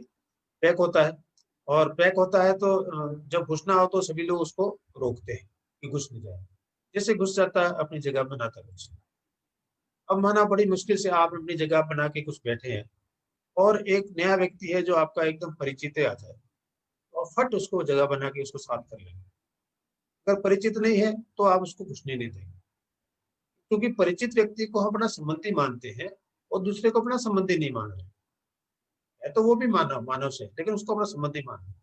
और इसमें भी एक कदम आगे हो सकता है कि मान लो आपका एक खासम खास दोस्त आ जाए, या से आपका सीनियर आ जाए, या आपका कोई बड़ा आ जाए, या आपका कोई टीचर आ जाए, तो आप अपनी जगह से तुरंत खड़े होंगे, उसको जगह दे देंगे, क्योंकि आप उसमें अपना संबंध देखते, अपना संबंधी मानते हैं। अगर ये भाव हमारा सभी व्यक्ति से व्यक्ति ऐसा संबंध का भाव हो जाए, तो एक दूसरे से सुख की कामना करते हैं और सामना करते हैं, इसलिए आपस में सुखी रहते हैं, जिसको कहते हैं अभ्य सुख। और जब हम ऐसी कामना से जीतते हैं तो हम ये भी परिभाषित कर पाते हैं कि मुझे सुविधा कितनी चाहिए। अभी तो क्या है, तो हमें लगता है कि सारी सुविधा मुझे ही चाहिए, और हम उसको इकट्ठा करते रहते हैं। जब मुझे ये पता लगता है कि मेरे को कितनी सुविधा चाहिए, तो जो बची हुई है किसी और के काम आएगी, तो हम खुद सुखी होते हैं, खुद सुविधा संपन्न होते हैं, और जो बची हुई सुविधा है वो रेस्ट ऑफ नेचर में जो है दूसरा काम आने है। तो इस तरह की व्यवस्था को कहते हैं म्यूचुअल प्रॉस्पेरिटी, उभय समृद्धि। तो उभय सुख भी है और उभय समृद्धि है, यानी मैं भी सुखी हूँ, मैं भी समृद्ध हूँ, दूसरा भी सुखी है, दूसरा भी समृद्ध है। अगर इस कल्पना के साथ हम जीते हैं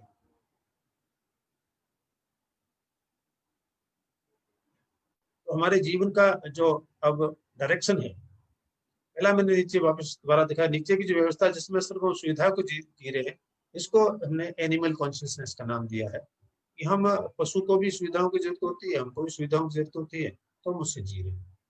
लेकिन हमको जीने की कैसे जरूरत है, जैसा दिखाया कि सबसे पहले हमको ये समझ विकसित हो कि संबंध पहले है, सुविधा बाद में। संबंध के लिए हमको कितना समय देना है, सुविधा हमको कितनी एनर्जी लगानी है। अगर इस तरह का हम जीवन जीते हैं, इसको बोला ह्यूमन कॉन्शियसनेस और मानव जीवन। यही हमारा ट्रांसफॉर्मेशन का डायरेक्शन है, ये हमारा आज हम देखते हैं कि बड़े बड़े शहरों में प्रोग्रेस तो बहुत हो गई है, लेकिन हवा ऐसी दूषित है कि हम सांस नहीं ले सकते, किसी को किसी से बात करने का समय नहीं, ना कि घर के 2 मेंबर है उनको ही लगभग बात करने का समय नहीं। तो इस तरह के जीवन को हम सुखी जीवन नहीं कह सकते। ये जो हमारा डायरेक्शन है जीने का, ये एनिमल कॉन्शियसनेस से ह्यूमन कॉन्शियसनेस की तरफ जीना है और इसी जीवन को हम सुखी जीवन कह सकते हैं। और इस तरह से सुखी जीवन से ही व्यक्ति दूसरे को सुखी कर सकता है, तो स्वयं भी सुखी होता है, दूसरे को भी सुखी करता है। और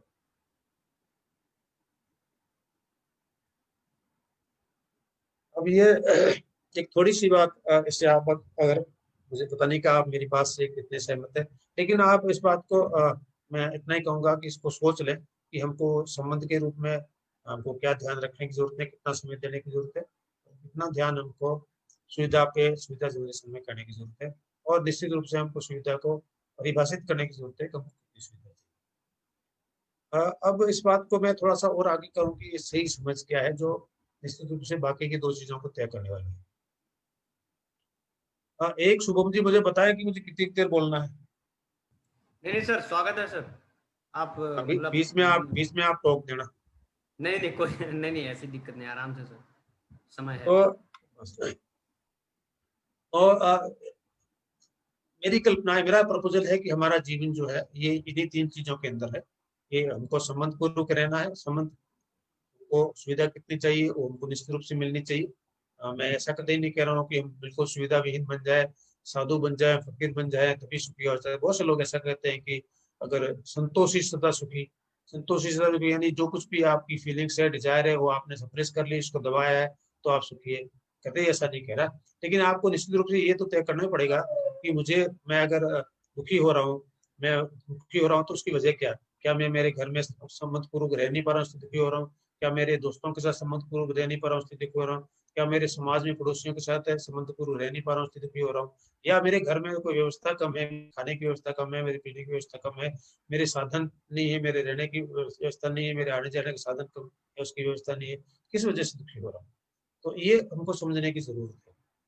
अभी हम क्या हो रहा है कि हम दूसरों को व्यवस्थाओं को देख के और अपने आप को उसमें फिट करने की कोशिश करते हैं।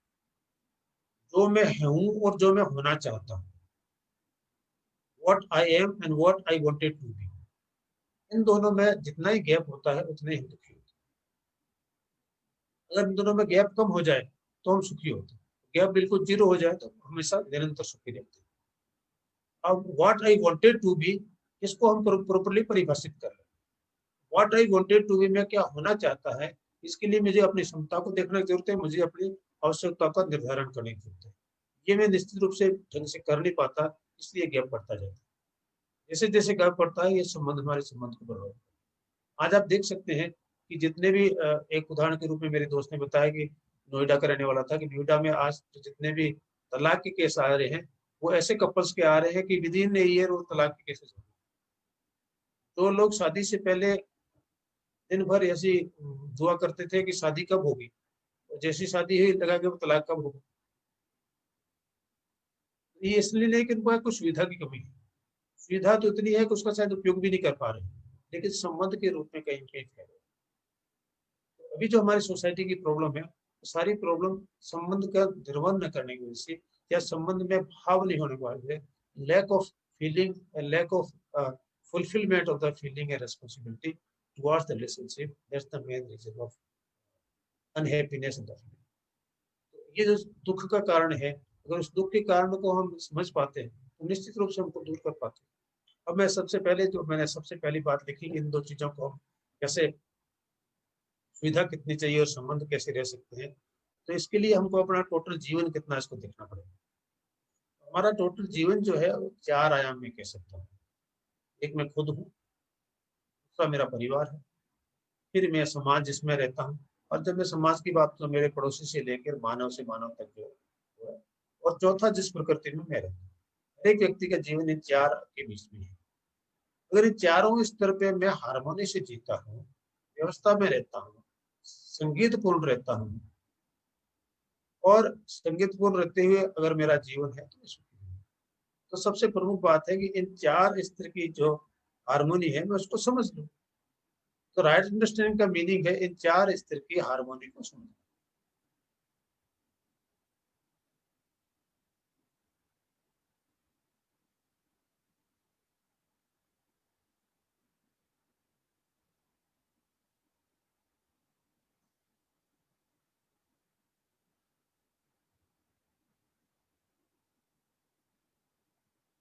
यस, राइट अंडरस्टैंडिंग का मीनिंग है कि इन 4 स्तर में हम हार्मोनी को समझना है।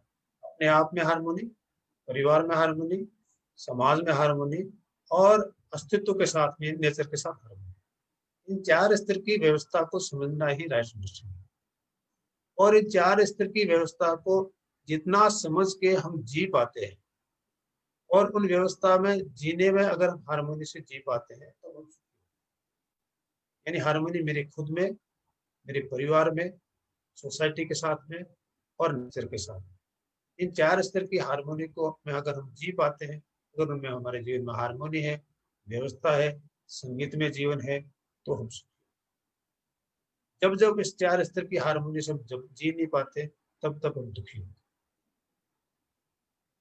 अब इन 4 स्तर की हार्मोनी को समझना अपने आप में बड़ा विषय है। मैंने जीवन के इस 4 आयाम को आपके सामने रखा है। इसकी सबसे पहली जो हार्मोनी, इसको अपने अंदर मैं की हार्मोनी में थोड़ा सा आपको एक्सप्लेन कर देता हूँ, बाकी की कभी समय मिले तो बात करेंगे। जैसे हमारी, मैंने कहा मेरी अपने आप के अंदर की हार्मोनी, हार्मोनी अगर व्यक्ति में बात करूं तो हमारा जो, जिसको हम देखते हैं, इसके 2 हिस्से हैं, एक बॉडी है और दूसरा सेल्फ है। बाह्य शरीर जो हमको दिखता है वो बॉडी है, और इसके अंदर कोई व्यवस्था है जो हम सबको संचालित करती है, सेल्फ। तो शरीर है और मैं है। शरीर और मैं का आपस में सह-अस्तित्व है, एक के बिना दूसरा नहीं है। ऐसे दोनों अलग अलग है लेकिन दोनों साथ मिलके हैं। तो हमारा शरीर है वो सेल्फ का इंस्ट्रूमेंट है। आज मैं यहाँ, आपने कहा और मैं यहाँ पे बातचीत करने आ गया, तो बातचीत करने का तय किसने किया? ये तय किया मेरे सेल्फ ने। मुझे आज विवेक जी ने कहा है और आज मुझे इतने बजे ये बातचीत करनी है, तो उसने इस शरीर को ऑर्डर दिया कि आप वहाँ जाएंगे, इस तरह बैठेंगे और बोलेंगे। शरीर जो है हमारा इंस्ट्रूमेंट है सेल्फ का।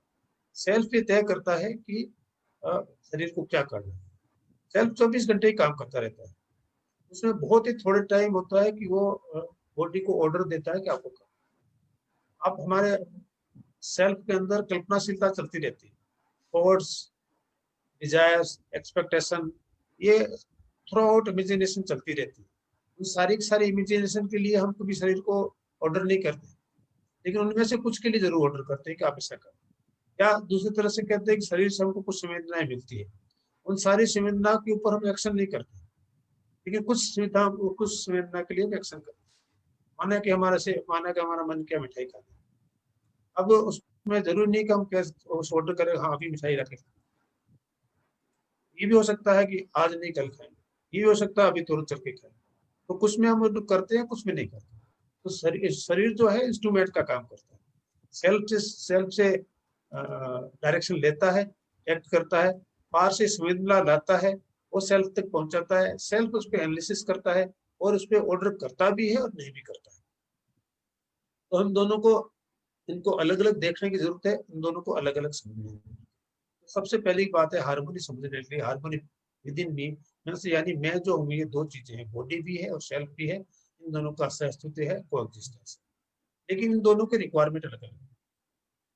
जैसे बॉडी की रिक्वायरमेंट क्या है, उसको भोजन चाहिए, पानी चाहिए, रहने के लिए घर चाहिए, आने जाने के लिए गाड़ी चाहिए, ये सब फिजिकल फैसिलिटी चाहिए। अगर समय के रूप में देखो तो ये निरंतर नहीं चाहिए। खाना अभी मैंने खा लिया तो तुरंत मुझे दोबारा नहीं चाहिए।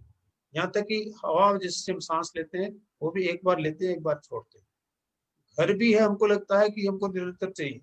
अब आप कल्पना करें कि आपको कहें कि आपको घर में 365 दिन घर के अंदर ही रहना है, आपको जेल लगने लगेगी। ये जितनी भी बॉडी की रिक्वायरमेंट है, फिजिकल फैसिलिटी की रिक्वायरमेंट है और टेम्परेरी है। और अगर इसको देखें तो सारी ये क्वांटिटी है। खाना चाहिए तो मुझे इतना खाना चाहिए, घर चाहिए तो इतना बड़ा घर चाहिए, गाड़ी चाहिए तो इतनी बड़ी गाड़ी चाहिए, सब क्वांटिटी में फिक्स है, मात्रा में फिक्स है। लेकिन दूसरी तरफ अगर मैं सेल्फ के रिक्वायरमेंट देखूं तो उसका रिक्वायरमेंट है हैप्पीनेस, रेस्पेक्ट। हैप्पीनेस के लिए क्या चाहिए? उसका रेस्पेक्ट चाहिए, स्नेह चाहिए, संबंध चाहिए, ट्रस्ट में रहना चाहिए, लव चाहिए, अफेक्शन चाहिए। ये सारी चीजें उसको हैप्पीनेस के लिए चाहिए। उसकी नीड जो है ये इस तरह की नीड है। ये जितनी भी नीड है ये कंटिन्यूस है। ऐसा नहीं कि मैं अभी तो मुझे रेस्पेक्ट चाहिए, लेकिन अभी आज मिल गया तो फिर 7 दिन तक नहीं चाहिए, 24 घंटे चाहिए। यहाँ तक कि सपने में भी कोई हमसे उल्टा सीधा बोल दे तो जैसे सपना खुलता है तो मैं बड़ा खौफ आती है किसने हमको क्या बोल दिया, जबकि हमको किसी ने बोला नहीं, बोला कि नहीं बोला पता नहीं। तो ये जो है कंटिन्यूस है, जबकि बॉडी की रिक्वायरमेंट है टेम्परेरी है, और ये सारी सारी जो है क्वालिटेटिव है। ऐसा नहीं कि हमको सामान आधा किलो चाहिए, 1 किलो चाहिए, 5 पाउंड चाहिए, क्वालिटेटिव चाहिए। तो इन दोनों का रिक्वायरमेंट अलग अलग है, इस बात को हमको समझने की जरूरत है। बॉडी की रिक्वायरमेंट फिजिकल है, टेम्परेरी है, क्वांटिटेटिव है, और फिजिकल केमिकल चीजों से पूरी होनी चाहिए। मुझे खाना चाहिए तो खाने का रिक्वायरमेंट है फिजिकल केमिकल चीजों से पूरा होता है। लेकिन जो सेल्फ की रिक्वायरमेंट है वो सही समझ और सही भाव से पूरी होती है। मैंने भी आपके उदाहरण के रूप में बताया कि घर में अगर संबंध तो है लेकिन भाव नहीं है तो कैसा हो सकता है। एक उदाहरण के रूप में आपको बताऊं कि माना आप नौकरी करने गए हैं, बिजनेस करने गए हैं, जो भी का काम करने गए, और शाम को आप वापस आए, आप बहुत ही भूख लगी हुई है, और जैसे घर में आते हैं आपको पता लगता है कि आपको आपकी पसंद का ही आज खाना बना हुआ है, आपकी भूख और बढ़ने लगती है, और खाना खाने की जो इच्छा है और तीव्र होने लगती है। तो आप तुरंत कहते हैं कि जल्दी फटाफट खाना लगाओ, फटाफट खाना लगाओ, मेरे को बहुत भूख लगी है। हो सकता है जो शादीशुदा है उनकी पत्नी है घर में, तो पत्नी ने भी कुछ सोच रखा है कि आज जब आएंगे आते ही ये बात करेंगे, के मन में भी कोई आज अच्छी बात उनको पता लगी, कोई शुभ संकेत है, उसको कोई अच्छी बात है जो बताना चाहती है, वो कहेगी नहीं सुनो पहले मैं अपनी बात बताती हूँ, आज वो अच्छी बात है, नहीं आपको होगा नहीं पहले खाना लगाओ, वो कहेगी नहीं पहले मैं अपनी बात बताऊँ, और इस तनातनी में आपको नहीं खाना लगाएंगे, और उसको लगता है कि आप बहुत तनातनी करते हो, तो किचन के अंदर जाती है, खाना बनाती है, फटाफट चपाती बनाती है, और आपके सामने थाली को पटकते रख देते कि लो खाना खाओ। भूख खत्म हो जाएगी। अब आपके बॉडी पे कोई कुछ चीज नहीं लगी, तो यहाँ जो भाव था, फीलिंग थी रिलेशनशिप की, वहां आपको कहीं पे चोट। आप देख सकते हैं कि दोनों की रिक्वायरमेंट अलग है, बॉडी की रिक्वायरमेंट अलग है, सेल्फ की रिक्वायरमेंट अलग है। तो मुझे लगता है कि इनको समझने की जरूरत है कि हमारे बॉडी की रिक्वायरमेंट फिजिकल केमिकल चीजों से पूरा होते हैं, लेकिन संबंध की रिक्वायरमेंट जो सेल्फ की रिक्वायरमेंट है, जो जो संबंध को तय करते हैं, वो भावपूर्वक जीवन से संपन्न होते हैं, फीलिंग से संबंध होते हैं, सही समझ से पूरे होते हैं। और तय करना ये जरूरी है कि हमको सही समझ से सेल्फ के अंदर जो रिक्वायरमेंट उसको पहले पूरा करने की जरूरत है। फिजिकल रिक्वायरमेंट जो बॉडी की रिक्वायरमेंट है उनको तय करने के लिए कितना समय लगाना है, इसको समझने की जरूरत है।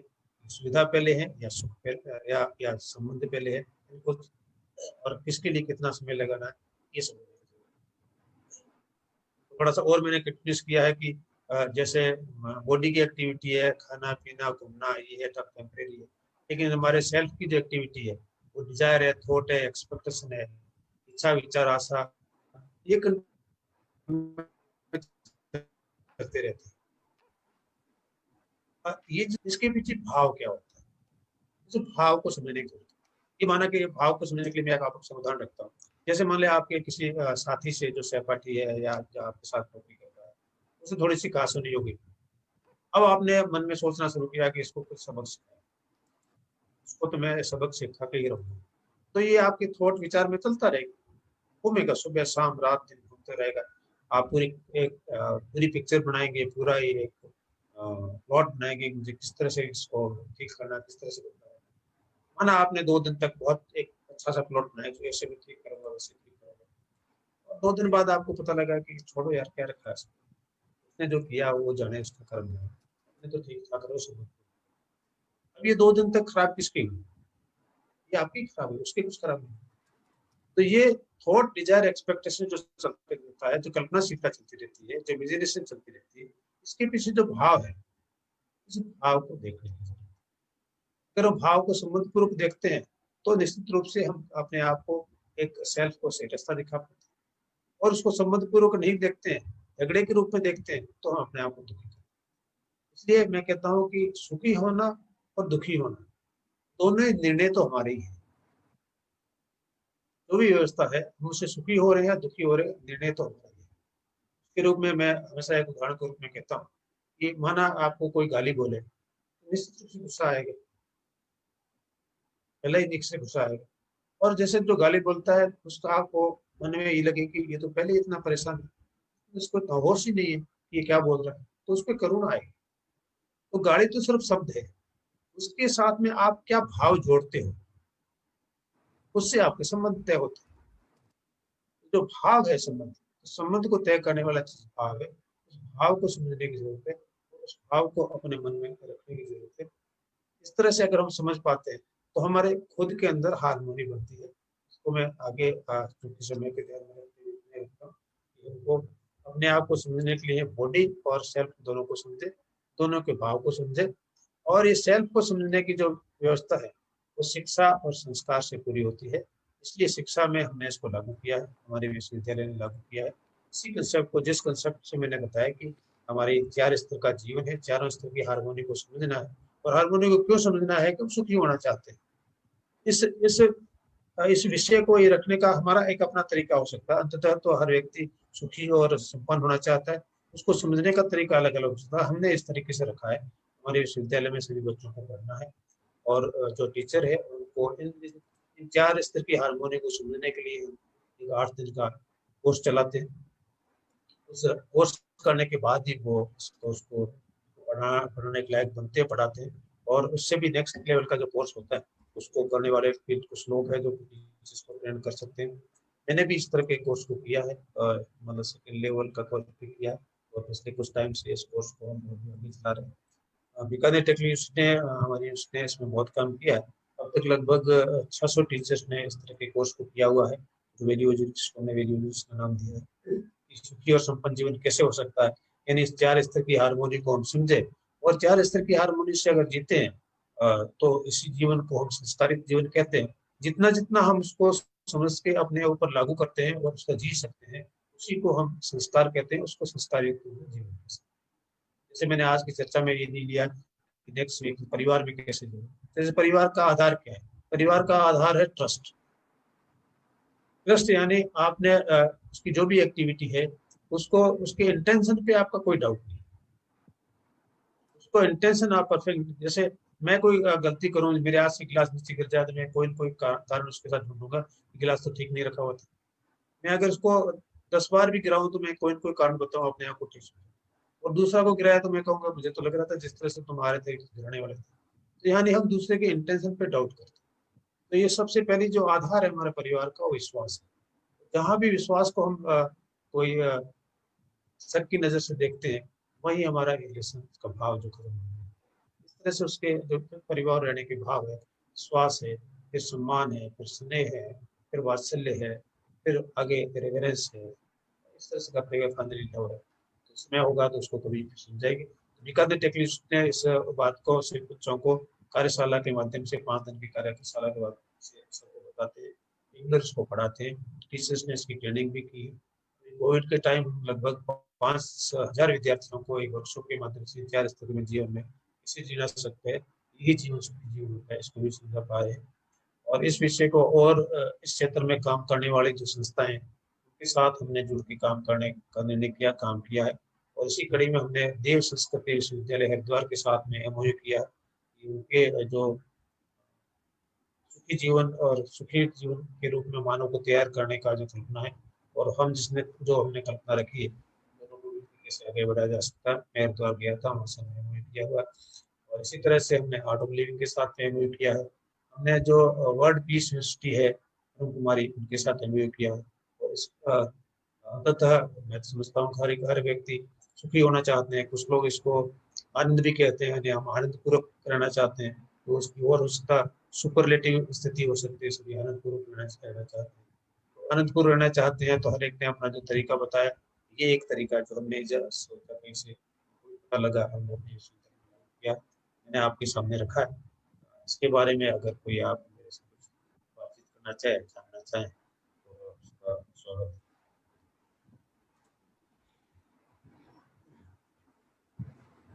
बहुत बहुत धन्यवाद। हार्दिक आभार सर, बहुत हार्दिक आभार सर, बहुत बहुत धन्यवाद सर। मेरी आवाज आ रही है सर आप तक? बिल्कुल आ रही है, बिल्कुल आ रही है। ओके ओके, बहुत बहुत आभार सर। मेरे पास मतलब बहुत सारे लोगों के क्वेश्चंस और लिख करके चीजें आई। सभी का बस एक यही है, excellent presentation and we are very happy that Diya is organizing such wonderful events with such grateful persons.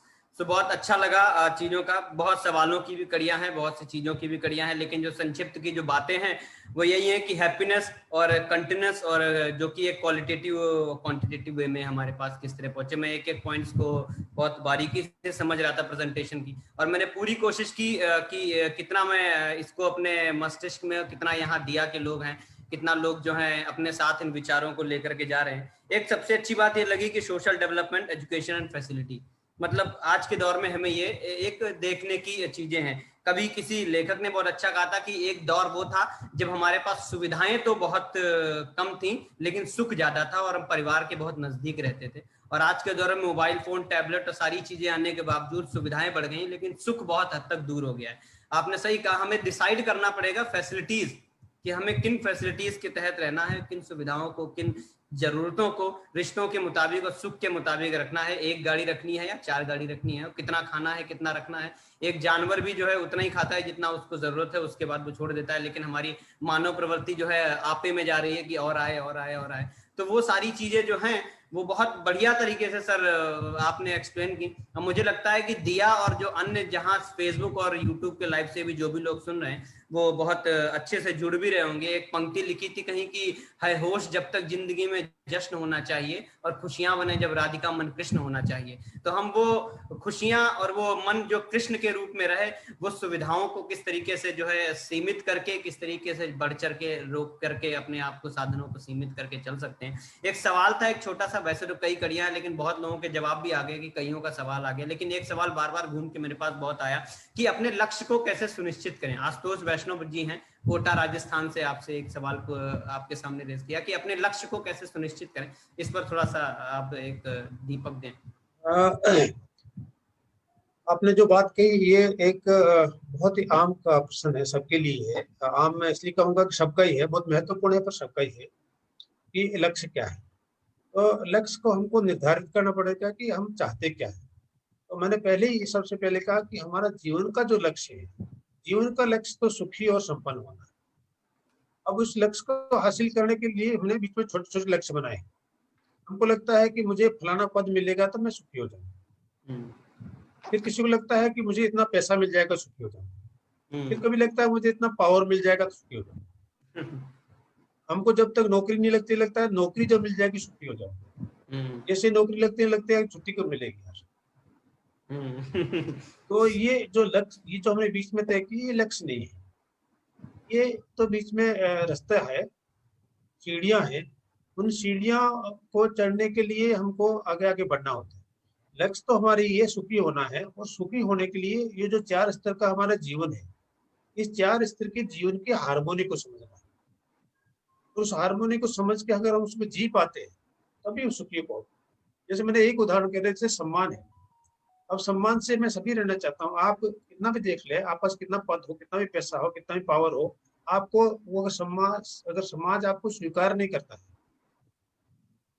ऐसे बहुत से उदाहरण आते हैं। तो आपको ध्यान हो, थोड़ा टाइम पहले दिल्ली में एक IAS ऑफिसर ने सुसाइड कर लिया। जब उसके सुसाइड नोट को पढ़ा गया तो उसमें लिखा था कि मैं मेरी माँ और पत्नी के झगड़ा को सुलझा नहीं पा रहा हूँ, इसलिए अपना जीवन समाप्त कर रहा हूँ। तो अब आपने लक्ष्य तो उसका था कि मैं कलेक्टर बन जाऊं, वो IAS बन गया। उसने अपने यही लक्ष्य समझा। लेकिन ये मेरा परिवार, घर, ये मुझे सीखना, व्यक्ति के रूप में मुझे सीखना। तो हमारा लक्ष्य है सुखी होना। वो सुखी होने के लिए सबसे पहले प्राइम चीज जो मैंने बताया कि हमको हमारा बॉडी क्या है और सेल्फ क्या है। मेरे बॉडी की रिक्वायरमेंट क्या है, मेरी सेल्फ की रिक्वायरमेंट क्या है, मैं इसको समझ लूंगा। जब मेरे को दोनों समझ में आते तो मेरे सबसे पहले तो मेरी अपने आप में हार्मोनी तय होती है। अभी हम अपना खुद का एक्सप्लोरेशन तो कभी करते ही नहीं। हम हमेशा किसी दूसरे का ही एक्सप्लोरेशन करते रहते दिन भर। दूसरा कैसे जी रहा है, दूसरा कैसे कर रहा है, और मैं अपने आप को उससे फिट करता हूँ। मैं अगर टेक्निकल भाषा में करूँ तो उसको प्रोग्राम उसका है, वो सॉफ्टवेयर उसका है, मैं आपको उसके सॉफ्टवेयर में फिट कर रहा हूँ। तो वो सॉफ्टवेयर तो उस पर चलता है, मेरे पे क्यों चलेगा? वो सॉफ्टवेयर मेरे पे चलता नहीं। जब वो सॉफ्टवेयर मेरे पे नहीं चलता है तो मैं दुखी होता, क्योंकि मैं अपना एक्सप्लोरेशन नहीं कर रहा। तो अगर हमारा गोल क्लियर हो कि मैं 4 स्तर पे हार्मोनी से रह पाता हूँ, अपने आप में, फिर मेरे परिवार में, फिर मैं प्रकृति के साथ में, और फिर सोसाइटी के साथ में, इसमें हार्मोनी से रह पाता हूँ, तो मैं मेरी फिजिकल रिक्वायरमेंट है उसकी पूर्ति भी कर लूंगा, संबंध की पूर्ति भी कर लूंगा। जब ये 4 चीज कर लूंगा तो मैं अच्छी तरह से जी पाऊंगा। मुझे इस बात को फिर कभी सोचना नहीं पड़ेगा कि मेरा पड़ोसी जो है वो कितना पढ़ा लिखा है, कितनी बड़ी नौकरी में है, कितनी बड़ी गाड़ी में आता है, कितने पैसे वाला है। आज हमारा क्या होगा, जैसे माना हमने गाड़ी खरीदी, ये सोच के खरीदी कि मेरे पड़ोसी से बड़ी होनी चाहिए। बहुत खुश हुए हम कि हम पड़ोसी से बड़ी गाड़ी ले आए, और वो 4 महीने बाद पड़ोसी हमारा हमसे ही बड़ी गाड़ी ले आया, एकदम काले रंग की फर्स्ट क्लास। अब हम तो एकदम हो गए नीचे, आगे डिप्रेशन में। और इससे और आगे मान लो कि रात को उसने पड़ोसी ने आपकी गाड़ी के ऊपर स्क्रैच लगा दिया। अब जैसे आज सुबह दिखेगा स्क्रैच तो गाड़ी के लगा, वो सीधे आपके दिल के लगेगा। चोट तो गाड़ी के लगेगी, तो चोट दिल के लगेगी, और दिन भर आपको स्क्रैच ही नजर आता रहेगा। क्योंकि हमने उस फिजिकल चीजों में अपने आप को सुखवान ढूंढते, वो सुख परमानेंट नहीं है। अगर गाड़ी चाहिए तो मुझे इसलिए चाहिए कि मुझे मेरी आवश्यकता अनुसार मुझे 2 पहिए व्हीकल से काम नहीं चले, 3 पहिए का चाहिए। 3 पहिए का मुझे मेरा परिवार है तो बड़ी गाड़ी चाहिए। तो आपने सोचा कि जहाँ मैं नौकरी करता हूँ मेरी गाड़ी तो सबसे बड़ी होनी चाहिए। आपने कल्पना कर ली, उसको कल्पना को साकार करने के लिए आपने सारी अपनी जितनी सैलरी उसकी कैलकुलेशन कर ली। लगता है इससे काम नहीं चल रहा कि लोन कहाँ से मिलेगा, उसको एक्सप्लोर कर लिया। वो सारा का सारा लोन लेके आपने खरीद भी ली। अब किस्तें चुकाने के लिए आप परेशान हो रहे। अब उसमें परेशान हो रहे हो, और जो उसमें पेट्रोल का खर्चा लगता है उससे परेशान हो रहा है, तो उस पेट्रोल की जगह आप गैस लगा। तो आपने अपने मन को इसलिए दुखी किया कि आपने अपना एक एक्सप्लोरेशन नहीं किया। आपने किया कि मेरी जो गाड़ी की स्टीयरिंग मेरी ऐसी होनी चाहिए कि दोस्तों में सबसे ऊपर मेरी ही होनी चाहिए। ये हमारा जो लक्ष्य तय करते समय मैं समझता हूँ कि लक्ष्य वो है कि हम 4 स्तर पे अपना जीवन ठीक करते। वही सफल व्यक्ति है। सफल व्यक्ति वही है जो इन 4 स्तर पे अपने जीवन को हार्मोनी से जी पाता है।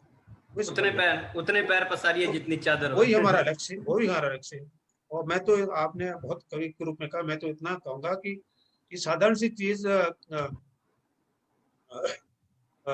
कबीरदास ने बहुत पहले कह दी थी कि पोथी पढ़ जगमुआ दया न पंडित को है, भाई आखिर प्रेम का पढ़े सो पंडित हो। So that love is the final complete value. मैंने कहा this trust is the base value, then love is the final value. तो समाज में परिवार में रहने के लिए जो 9 वैल्यू का चक्कर है, उस 9 वैल्यू में love is the final value. आपको अनकंडीशनल वो मेरा अपना है और मैं उसका हूँ, भाव आता है, कोई कंडीशन नहीं उसमें, अनकंडीशनल है कि वो मेरा अपना है, मेरे भले के लिए सोचता है, और मैं उसका अपना हूँ, मैं उसके भले के लिए सोचता हूँ। सर बीच में एक और सवाल अच्छा सा एक जुड़ा कि क्या हम वाकई सुखी हो सकते हैं? ये देवेंद्र सारस्वत भाई साहब पूछ रहे हैं, बहुत अपने सम्मानीय हैं दिया के, पूछ रहे हैं क्या हम वाकई सुखी हो सकते हैं? मुझे लगता है कि जब मैं समझता हूँ कि अगर हम ये तय कर पाते हैं कि what I am and what I wanted to be, तो वांटेड टू बी अगर मैं तय कर पाता हूँ तो मैं व्हाट और वांटेड टू में गैप कम हो जाता है, तो मैं सुखी हो सकता हूँ। व्हाट आई वांटेड टू को मैं तय नहीं कर पाता, एवरीडे चेंज करता रहता हूँ, और चेंज भी मैं मेरी कैपेबिलिटी और मेरे पोटेंशियल के हिसाब से नहीं करता हूँ, मैं दूसरों को देख देख के करता हूँ, तो मैं कभी भी सुखी नहीं हो सकता। तो ये क्वेश्चन भी ऐसा नहीं कहीं नहीं हो सकता, मैं हो सकता हूँ। मेरी क्षमता के अनुसार मैं आवश्यकताओं को तय कर लूँ, मैं मेरे संबंध के निर्वहन को तय कर लूँ, मैं संबंध का निर्वहन कैसे करना, कहाँ करना है, 4 ऋतु स्तर है, शरीर और मन के साथ में, बॉडी और सेल के साथ में, मेरे परिवार के साथ में, और मानव से मानव के साथ। हमारा जो सिस्टम है, जिस सिस्टम से हम जिए बड़े हुए हैं, कभी भी हमने किसी राजा महाराज उसको हमने आइडियल नहीं माना, तो साधु संतों को आइडियल माना, हमेशा ऋषियों को ऐसे आइडियल माना है जिन्होंने हमेशा त्याग किया। आज में जो हमारा आदर्श रहे हैं, हमारा आदर्श कभी कोई राजा नहीं रहा है।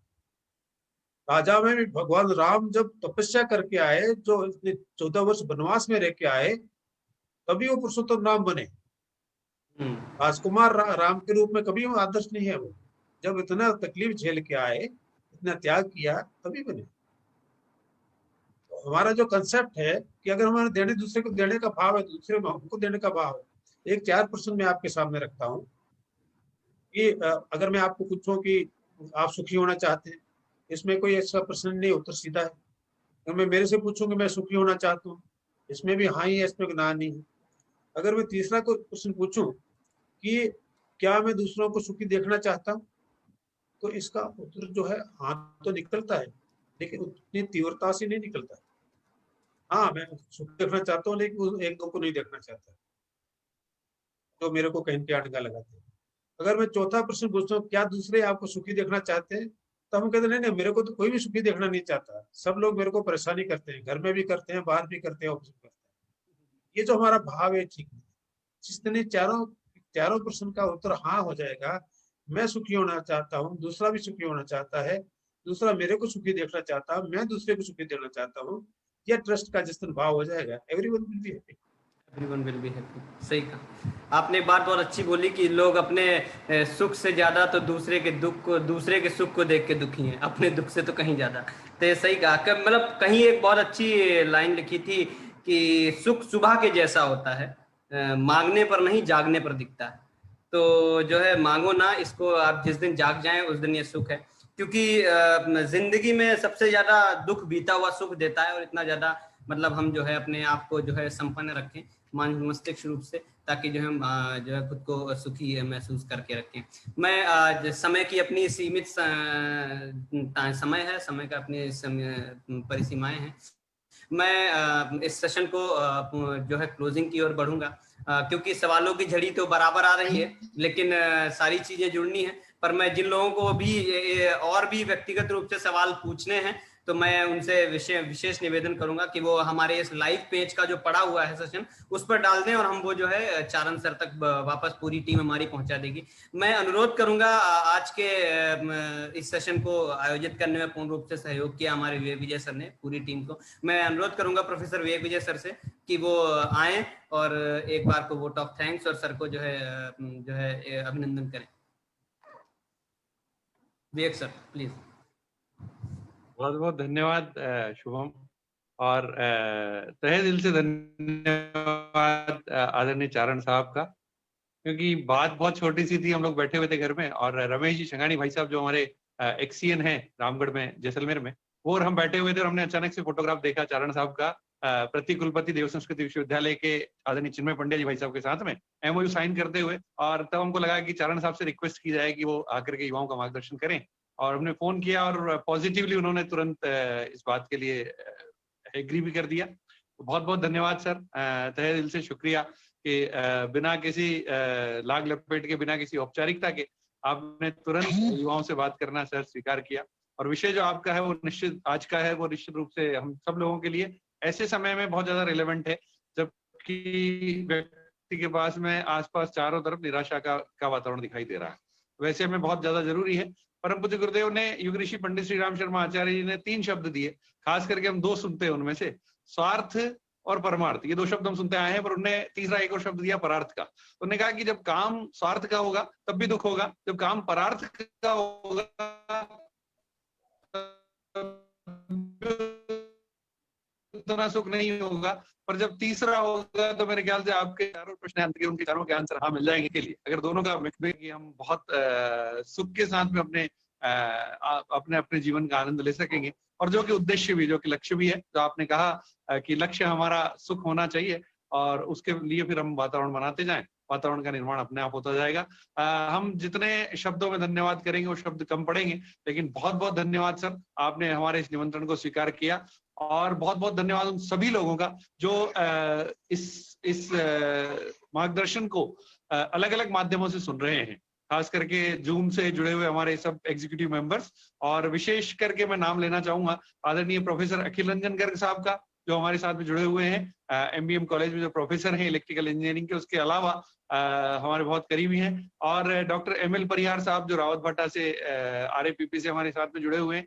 उसके अतिरिक्त अन्य सभी लोग जो गणमान्य जुड़े हुए हैं, साथ में जो फेसबुक के माध्यम से, जो यूट्यूब के माध्यम से जुड़े हुए हैं, उन सभी का बहुत बहुत साधुवाद, बहुत बहुत शुक्रिया, बहुत बहुत आभार कि वो इस प्रकार की चर्चा में उन्होंने अपने आप को सम्मिलित किया। और जो सूत्र आपने दिए हैं आदरणीय चारण साहब, मुझे लगता है कि वो सूत्र हम सब लोगों के लिए तुरंत काम आने वाले ही हैं, बहुत आगे के लिए अगर नहीं भी सोचेंगे तो भी तुरंत हम सब के लिए बहुत ज्यादा उपयोग के हैं। इन्हीं शब्दों के साथ में मैं पूरी दिया टीम की ओर से आपका बहुत बहुत साधुवाद, बहुत बहुत आभार व्यक्त करता हूँ। प्रणाम। राजकुमार, ओवर टू यू फॉर शांति पाठ। बहुत बहुत धन्यवाद सर, बहुत बहुत धन्यवाद शुभम पांडे जी। और जैसा कि आप सभी जानते हैं कि जीवन में सुख तभी प्राप्त हो सकता है, सर ने बहुत सारे सूत्र बताए, पर रामचरितमानस से एक सूत्र मैं आपको और याद दिलाना चाहता हूँ। रामचरितमानस में एक चौपाई आती है और उसमें ये कहा गया है कि दैहिक दैविक भौतिक तापा, राम राज्य काहू ही नहीं व्यापा। जब हमें 3 सुखों से मुक्ति मिल जाती है और 3 तापों से यदि मुक्ति मिल जाती है, तब हमारे जीवन में जो है सच्चे सुख का उदय होता है। और इसी क्रम में हर बार जब भी गायत्री परिवार या दिया राजस्थान की कोई मीटिंग या किसी परिचर्चा का अंत होता है, तो वो शांति पाठ के साथ में किया जाता है, जिसका कि भाव यही होता है कि जब कलश का जल, जब यज्ञ किया जाता है, जब कलश का जल सभी के ऊपर जाता है, तो वो इन तीनों तापों से मुक्ति करे, ये भावना के साथ में उसका अभिसिंचन किया जाता है। यहाँ पे कलश का जल तो है नहीं, पर यहाँ पे भावनाओं का जल जो है वो आपको इन तीनों तापों की मुक्ति और आपके जीवन में सुख का संचार करने के लिए किया जा रहा है। मैं आपके सभी के प्रतिनिधि के तौर पर यहाँ पर से उन मंत्रों का, उन भावों का जो है वो यहाँ से संचार करता हूँ, और आप सभी मेरे साथ भावपूर्वक जुड़िए। ओम द्यौ शांतिरंतरिक्षगं शांति पृथ्वी शांतिरापः शांतिरौषधाय शांतिः वनस्पतय शांतिर्विश्वे देवा शांति ब्रह्म शांति सर्वगं शांति शांतिरेव शांतिः सामा शांतिरेधि। ओम शांति शांति शांति सर्वारिष्टा सुशांतिर्भवतु। एक बार पुनः आप सभी का धन्यवाद, और यहाँ से हम इस मीटिंग का जो है वो समापन करते हैं। धन्यवाद सर।